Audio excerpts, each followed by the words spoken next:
Public et de l'aménagement du territoire, M. Paul Brandoma. La composition de cette équipe, il y a des départements qui sont réservés à nos compatriotes donc, de l'Alliance, avec lesquels le ministre de l'Intérieur va le plus rapidement possible prendre contact sur le sol zaïrois pour pouvoir compléter l'équipe gouvernementale et ainsi amorcer le retour de la paix totale sur le territoire de notre pays. Mines et de l'énergie, M. Paul Gabriel Capita Chabani. De s'emparer du pouvoir ou de l'exercer contre les dispositions du président. M. Kabila, s'il a fait beaucoup de choses qu'il a faites, c'est parce que dans ce pays, ceux qui le dirigeaient avaient violé le schéma de la conférence nationale souveraine. Et je crois que maintenant que ce schéma va être suivi strictement à la lettre, je suis sûr qu'au moment où je parle, le compatriote Kabila doit jubiler. Afdel bandeko na ngai buko ba cordon weti ozandoki olingite voilà nazolukela bino ba archive oyo pour comprendre idée à UDPS voilà donc lelo tous la même configuration bazolela mboka bango ba autorisaka Kabila Afdel bakota na ndako bango autorisaka nyoka kota na ndako bango bayebaki te basali yango mpe boye meme mana musée nakoluka baarchive wana tu na otyela bino voilà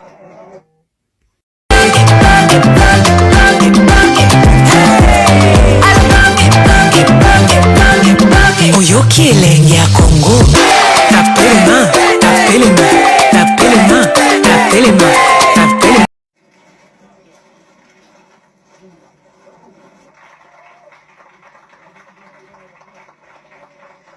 Au public et de l'aménagement du territoire, M. Paul Brandoma. La composition de cette équipe, il y a des départements qui sont réservés à nos compatriotes donc, de l'Alliance, avec lesquels le ministre de l'Intérieur va le plus rapidement possible prendre contact sur le sol zaïrois pour pouvoir compléter l'équipe gouvernementale et ainsi amorcer le retour de la paix totale sur le territoire de notre pays. Mines et de l'énergie, M. Paul Gabriel Capita Chabani.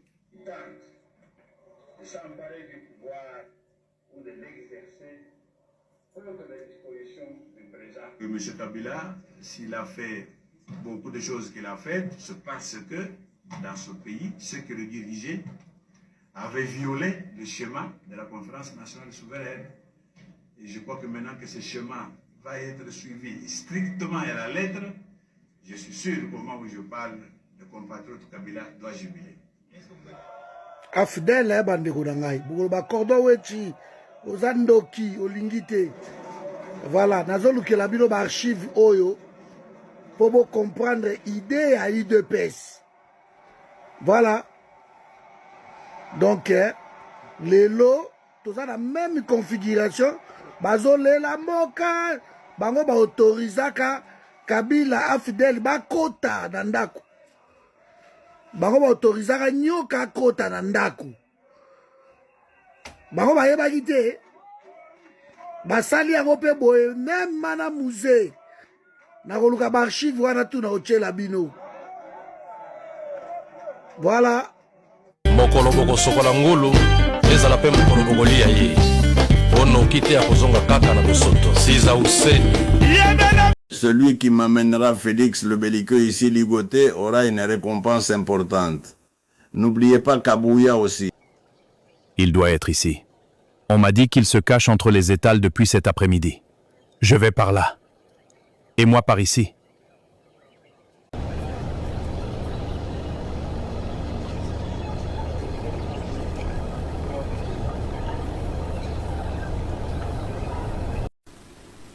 Mbata était dans les PPRD avec moi. À quel pays INC? Vous comprenez? Azoya na mallette portaka mallette à vieux Bouchard. Ah. Mais comment? Mais c'était son vieux. Mais c'était son vieux. Collègue n'a professeur. Mais c'était son vieux. C'est son vieux. C'est un niveau au Azaki assistant nan. Banani ba encourager Mbata. Banani ba pesa ba commissaire ba pesa bourse. Nazolo ba eza histoire. Passe la thèse à Mabé. Nabi hein? Passe la thèse à Mabé. Azaki candidat non référencé. L'air caméra bimi la partie nde bakena bango.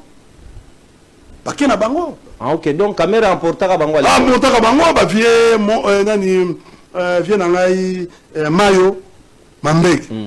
Azaki na bureau na biso stratégique Mayo vie Shadari vie Lumanu.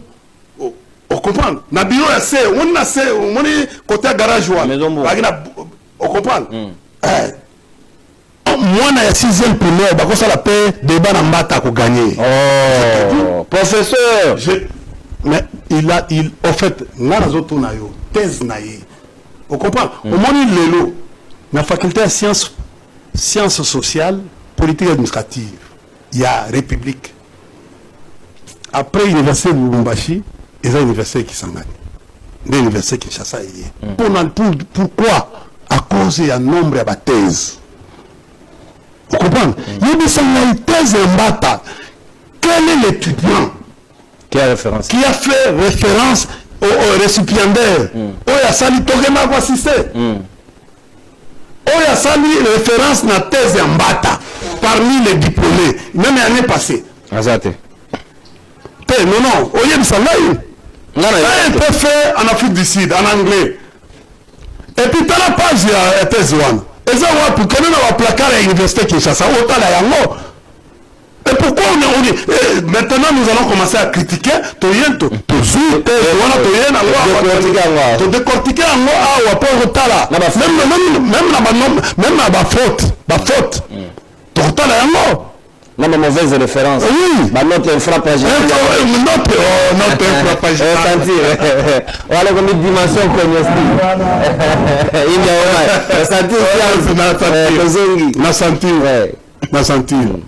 Voilà, bisoto bengango. Bisoto bengango. Ma prof. To bengango na stratégie. C'est doctrine, intrusion. Il y a deux doctrines, il y a la doctrine intrusion, la doctrine il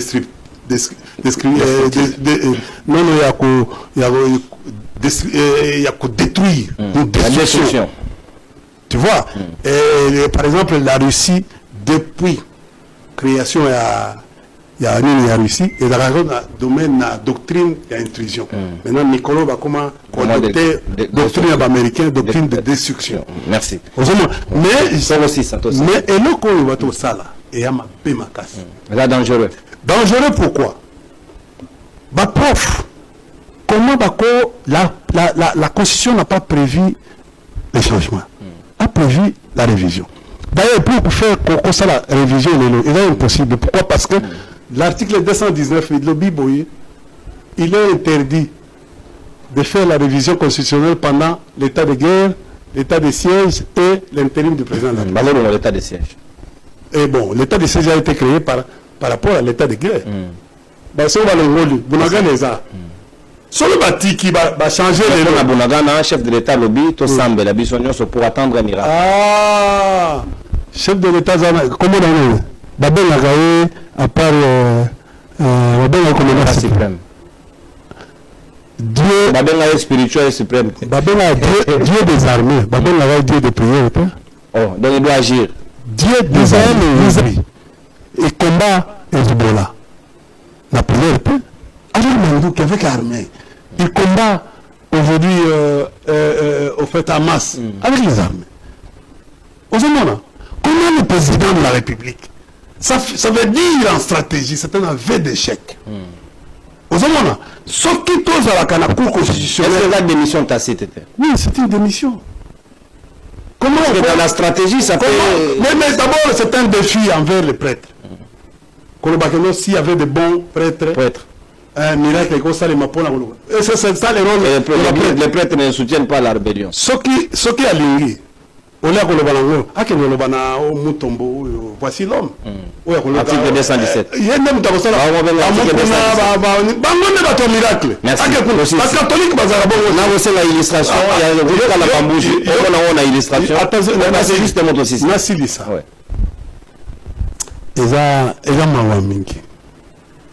Président a je l'aime beaucoup, mais je prends tout mon temps. Il y a un discours na bimisaka babiloko na kata discours asali na Kisangani est un scandale. Vous comprenez? Il fait un défi à c'est ce qu'on appelle la cour ne sait pas prononcer. Attends, na stade de confrontation avec l'église catholique. Confrontation. Il faut faire attention. Il faut faire attention. Quand tu dis ça, tu as dit bien. Bon, Gaza Sango, Yoka, na soutane na paroisse, na aussi la paroisse, na terre. Vous allez bien. Il y a une mort d'homme. La vie de Méné sacrée, l'article 16 de la même constitution que vous défendez aujourd'hui. Mais là, comment on peut ça? Il n'y a pas de comment on peut ça la soda? Kabouya. Kabouya, le baga a distribué ma arme. Maintenant, on a distribué. Yoka a été une déclaration. Pardon? Asraga a déclaré. Est-ce qu'on dit je suis militaire? En principe, Kabouya doit être interpellé. Depuis et il peut être Bakotia sur les bancs, ce qu'on appelle à cause de la sur les bancs. Vous comprenez? Le fait que Kabouya doit répondre. Le fait que parce que il y a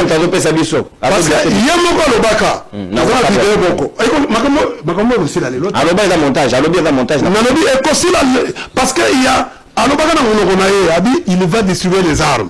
Mais le lot va tenir. Moutouana Batouana.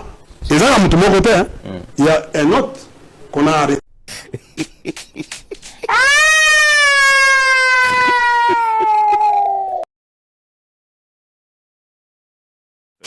Après, Kouloutou Nanga Mokoboe, qui est dans les histoires de la franc-maçonnerie, a tout mis à Bimeleki. Nani a composé qui texte oya bino engagement ngabi na invité biso beto aki na salle to monika keye ba non yango yo to abi me o bilo na biso to sakana ba pacte na biso to signaka ya franc-maçonnerie sauf le fait place au bozo le balo propre tout ça biso to le baka j'aurais la tête coupée mais yango yo penza bilo ko na biso to salaka na bien voilà donc oya bilo ko penza ba kotsa ki biso yango to ko signer on dirait ba mbrouya ki biso bon ça c'est la poste à Liwana et tout, la poste à la tragédie, la poste à la casse à Congo, la part mandat de SI, tout le monde a raillé. Et nous, tout le monde était dans la capitale qui m'a moka, tout le monde a été bon noté. Atika Bisso, Atika pouvoir dans Mayende. Ceux qui étaient à Congo, la peuple de Simaraye,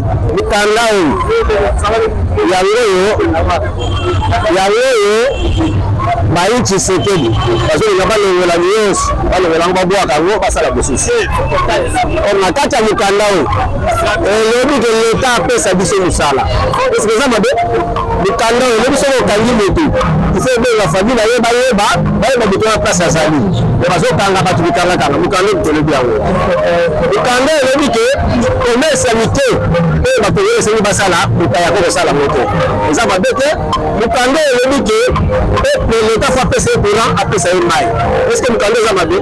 Mukandao il dit que l'État fait passer sa population sécurité. Et ça la carte Mukandao ça m'a dit. Voilà. Ni référendum, ni élection. Il y a le but que l'élection de ça la matière c'est du Kundeza. Bon référendum pour ça la matière. Donc référendum ni élection aïe bateau. Le boulot de Zalaka. oboni bilemba kisasa kisasa bitumbo ya zamba babetaka masasi na bezolo azokoka ngo te bongo ya kisasa esika population etendeke to bitembe to ya kisasa yokotala bilembe wana okokotala bilembe te Félix nazokisanta bilembe ngai nazobisa yo kende kaka na nzela dialogue mpona nzela dialogue kimia lelo ekozala esali chemin ya baélection wana niyo opposition batelele ekozala te nde tokokima na bitumba oyo na kimia tolobi boye biso mo peuple toyokokonfirme ke libala na bango na Kabila bakendaka kokutana na bango wana discours de jeso nini olobani yango tokoloba boye monsieur Félix peuple oyo kosangisa bapesa 3e mandat lobaki peuple ya 10e riz 10e riz basanganaka na sans été nde bakoki kopesa yo 3e mandat mais oyebaki peuple toza déterminé mpo na yo papa eloko osaleli peuple eza te mai eza pasi courant eza pasi peuple bakokufa na buchuru na tiembo ya masisi bakokufa mpe na este du pays yo ozolinga bavanda mpo bosala baorganisation ya Congo atake peuple yango totelemi mpona koyebisa yo ke kanga bisaka na yo kende pas de 3e mandat na Congo eza te makila peuple oyo etandisi makila peuple oyo bayeba kongomani bazali kokufa jour au jour bato bakolala banzala aleto linga yo ozwa 3e mandat papa toza déterminé s'il s'agit ya kokufa tokokufa mpo osime biloko na yo okende moninga zo exemple otalaka moninga na yo te Kabila omoni ndenge azotelengana yo kunya yo kutu eza bien ya yo okokima na kaleson peuple oyo ozopota busoba peuple bazolala nzala peuple bakopesa 3e mandat peuple nini ya 10e riz lokuta na bino bokanga bisaka bokende oyo boyibi ekoki toza na posa dialogue inclusif tovanda na mesa kokima gauche droite mpe dialogue ezozela yo yango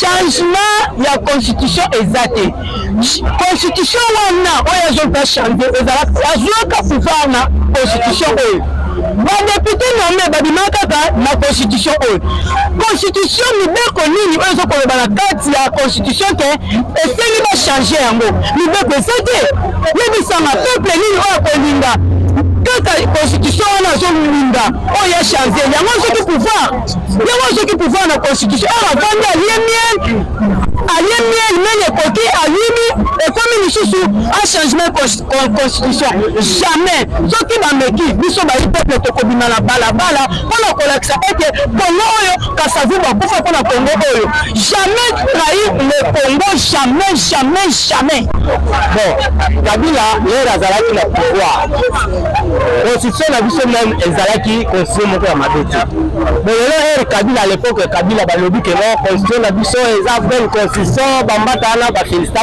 constitution na biso mais lelo ekomi na reine na papa Tshisekedi ekomi koyoka oyo constitution oyo ya préféré serment eza mabe donc baarticle nyonso eza na kati ya constitution esengeli Tshisekedi alakisa biso article moko oyo ezobloke Tshisekedi buka ayeba kosalela peuple congolais mais mbata alobi constitution na biso eza mabe esengeli barévision oyo bachange constitution mais constitution ba bachangeaka ngo il faut bino nyonso balider politique bazala uni oyo beza uni wana bokoyeba kobimisa idée wana pour ke bato nyonso boyeba kopose baaction wana po bato bacomprendre mais na bato moko na gouvernement ya Tshisekedi bango moko bato ya union sacré bango moko bato ya UDPS bango nde bato bakozwa mesure wana ya kochange constitution ou bien constitution to toza na 26 province fo biso nyonso ezala moko toyeba nini ezobloke pour ke constitution na biso bachange yango mais constitution na biso na ndenge na ngai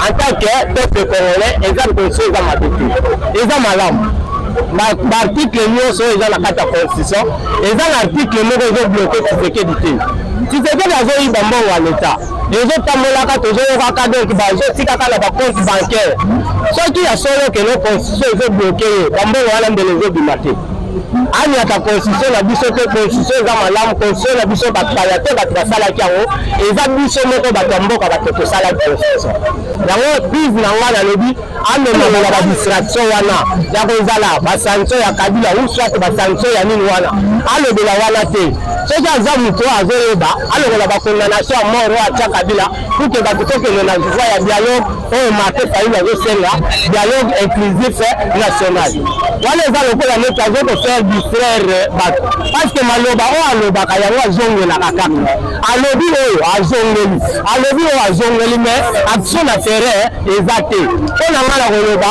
na makambo nyonso Tshisekedi wana azoloba ayeba konyolela ndani bakondamnation ya mort ya kabila pour que tosangana biso nyonso tokende na dialogue inclusif suye na ngai eza kaka bongo alongola bamangulu wana alongola badistraction nyonso oyo azozwa wana. Changement de la constitution, Félix Tshisekedi, l'UDPS et ses alliés tiennent mordicus au changement de la constitution. Quelle lecture vous faites? On tient à dire aux gens qu'ils n'auront pas indéfiniment le monopole des interdits. Nous allons finir par imprimer des drapeaux pour notre République de l'Est. Nous allons prendre tous les poissons. Ils vont faire notre pays. Vous allez arriver à ce niveau-là? En tout cas, ils n'ont pas le monopole des interdits. Parce que là où ils sont arrivés, c'est trop loin. Et nous, on va aller aussi trop loin. Nous allons défendre cette constitution même avec les diables.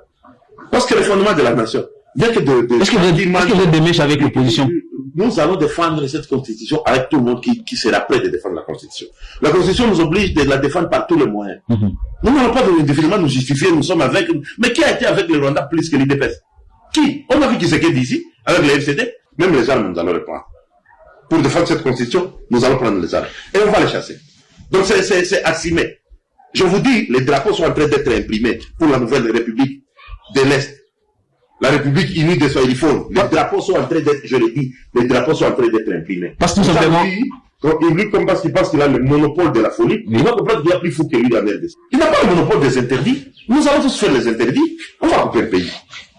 Et on va bien le couper, ne vous en faites pas.